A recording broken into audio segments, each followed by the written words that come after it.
I want you to close your eyes for a second.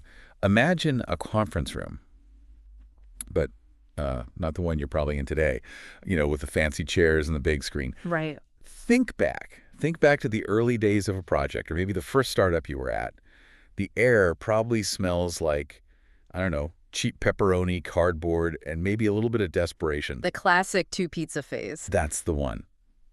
The energy is it's palpable. You've got the entire team squeezed around one wobbly table. 2 large pizzas are enough to feed every single person. It feels warm, chaotic, but mostly honest. It's a great image. It's that whole high bandwidth communication idea that Amazon made famous. If you can't feed a team with 2 pizzas, it's too big. Exactly.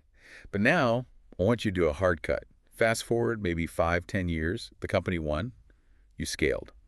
Now picture a sleek, glass-walled boardroom. It's huge. But there's this problem. There's a chair in the corner, or maybe right at the table. It just feels empty. And it's not empty because no one is sitting in it. It's empty because the truth isn't sitting there anymore. That is the haunting image we are unpacking today. We're doing a deep dive into a text called The Price of Power and the Silence of Scale. It's a dialogue, and honestly, it tackles a mystery that I think plagues every single successful organization. It's the paradox of success, isn't it? The mystery is simple. Why does getting bigger, more smart people, more resources, more processes, why does that almost always result in the leader hearing less? You'd think it would be the opposite. If I hired 10 smart people, I expect 10 times the insight. Instead, you often get more silence. Or, as the source material puts it, you get the mirage of peace. You look around that expensive boardroom and everyone's nodding and you think, wow, look at this alignment. We are a machine. But it's a trap. It is absolutely a trap. They're nodding because the cost of speaking up has become way too high. So our mission today is to shatter that mirage.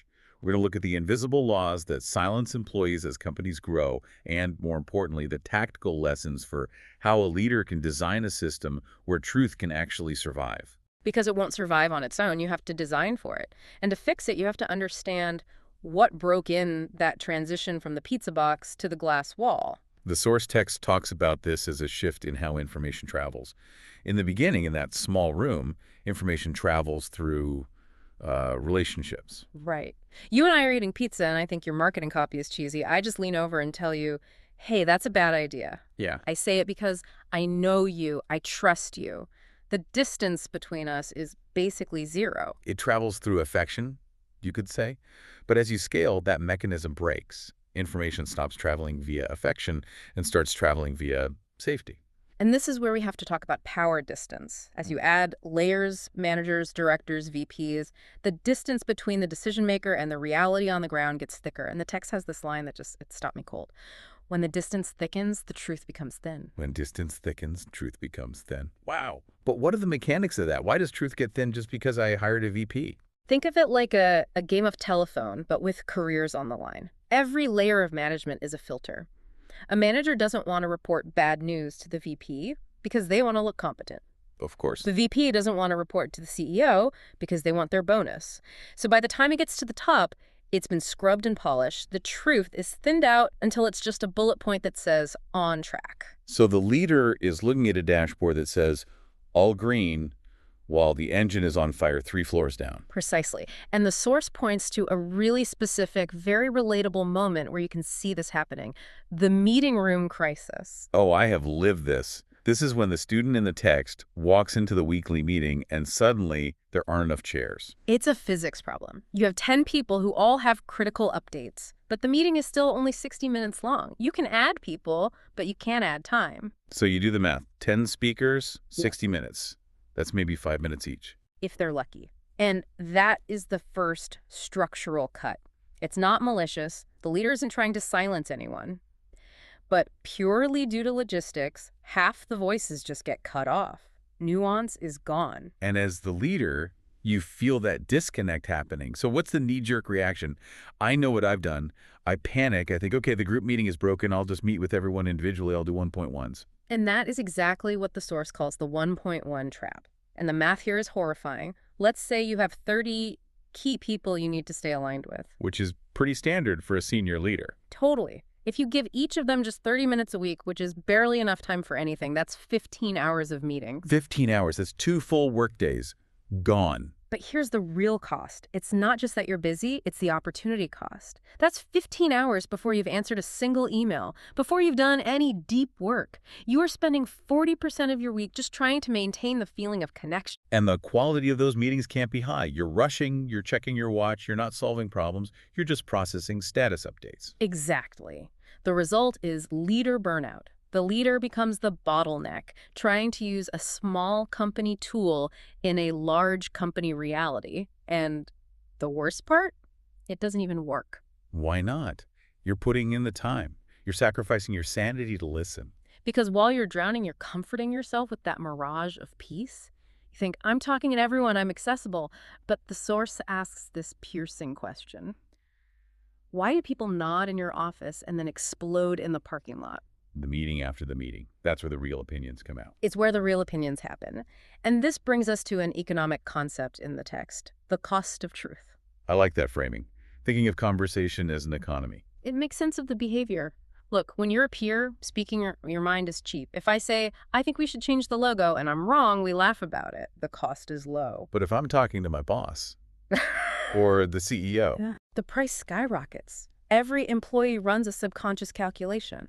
If I speak up, I risk looking stupid. I risk being seen as difficult. I risk challenging authority. and if the culture isn't explicitly designed to lower that price, silence is always the cheapest option. Silence is safe. Silence gets you home at 5 p.m. There's another part of this in the text about how power bends language. I found this fascinating. It says the exact same sentence can mean two totally different things. Yes, this is the law of power distance in action. If a colleague says, I think we should paint the button blue, it's a suggestion. It's an invitation to debate. But if the CEO walks in and says, I think we should paint the button blue, The team doesn't hear a suggestion. They hear an order. They scramble. They paint the button blue. even if the CEO was just thinking out loud. I've done that. I've mused about something, and a week later, people have built a whole feature based on a random thought I had. That is the danger. The leader thinks it's a casual comment. The team hears a mandate. And it's even worse with questions. If a peer asks, why did you do it that way? That's curiosity. But if a boss asks the same question, It sounds like an interrogation. It sounds like, you messed up, justify your existence. so the leader's just baffled. They're thinking, I'm a nice person. I asked for feedback. Why is nobody engaging? And the answer is, because you're not a person anymore. You are a position. And that position carries weight that crushes dialogue. Okay, so we've diagnosed the disease, the meetings are broken, the 1.1s are a trap, and power is distorting everything. How do you fix it? The teacher outlines what they call the 3 laws and 5 lessons.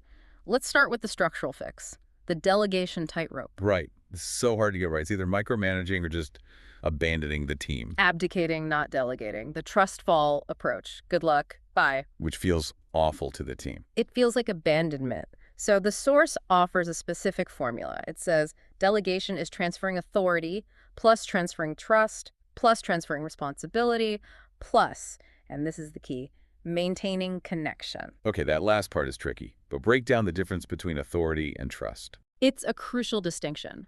Authority is giving them the right to make the call without you. Trust is the belief that they're capable of making that call. If you give authority without trust, you hover, you micromanage. Got it. And the maintaining connection piece. That's the safety net. The metaphor they use is great. It's not throwing someone off the boat to swim alone. It's handing over the steering wheel, but sitting in the boat with them. You're not driving, but you're there if a storm hits. You're a resource, not a controller. Okay, let's get into the tactical advice. The 5 lessons for leadership wisdom. How to actually engineer truth back into the room. The first one is about an identity shift. This is the crisis every new manager faces. At a low level, your value comes from your ability. How fast can you code? You are the asset. But at a high level, if you're still trying to be the best player on the field, you're failing. Exactly. Your value comes from your ability to create collective capacity. You stop being the player and start being the architect of the stadium. You are still trying to prove you're the smartest person in the room. You are actively silencing everyone else. Which leads right into lesson 2, how to actually hear the truth. The leader has to artificially lower the price of speaking up. And just asking any ideas, it's lazy. It's lazy because it puts all the risk on the employee. The text has 3 specific moves. First, admit the possibility of error up front.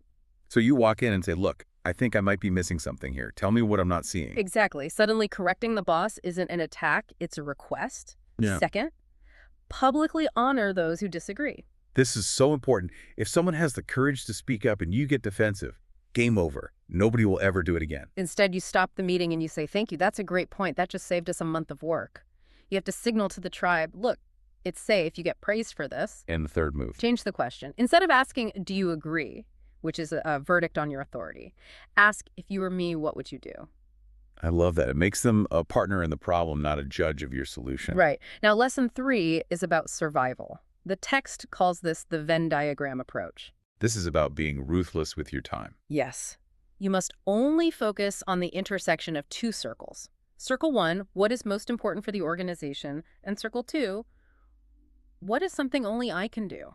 That's a tough filter, because there are things only I can do that maybe aren't the most important thing. Exactly. If it's important but someone else can do it, delegate it. If it's something you love doing but it isn't the most important thing, you have to drop it. That's the competence trap. We cling to what we're good at, even when it's not the best use of our time. Which brings us to lesson 4. Replace yourself. This feels so counterintuitive. Your survival instinct is to hoard knowledge, right? Yeah. Make yourself indispensable. Job security through obscurity. It works for a while, but it caps your growth. The source argues that a true leader creates successors. You don't lose value by giving your role away. You lose value if you stop creating the future because you're clutching the present. Okay, we have to talk about lesson 5. This one really hit me. The cold question. This is the most painful tool in the text. But it's necessary. It's for that team member who just isn't fitting the role anymore as the company scales. Yeah. They were perfect for the 2 pizza stage, a loyal generalist. But now the stakes are higher, the complexity is higher, and this person is drowning. And the leader delays, they wait, they make excuses. Oh, they've been here forever, their family. So what is the cold question? The teacher asks the student to look at that person and ask, if this position were empty today, would I rehire this specific person for it? Oof, that is brutal. It cuts through all the emotion. If the answer is no, then keeping them there is not kindness, it's negligence. It feels like kindness, though. You feel like you're protecting them. You're not, you're just delaying their inevitable failure. And there's a line here that's seared into my brain.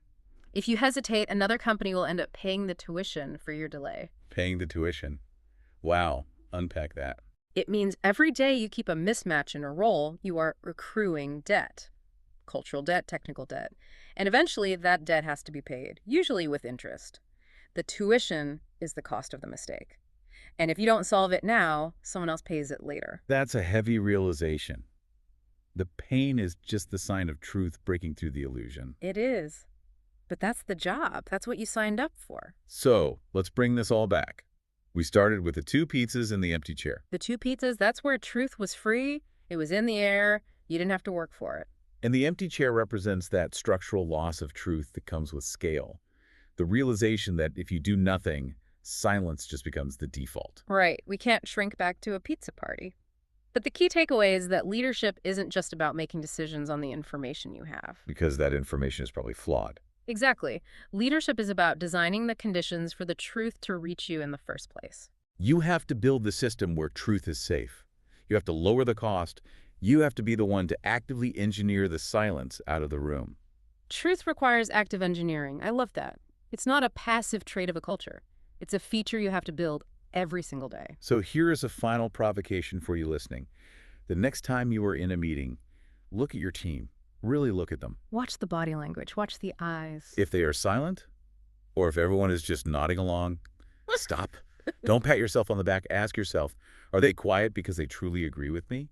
Or is the price of speaking up just too high? And if you think the price is too high, be the one to lower it.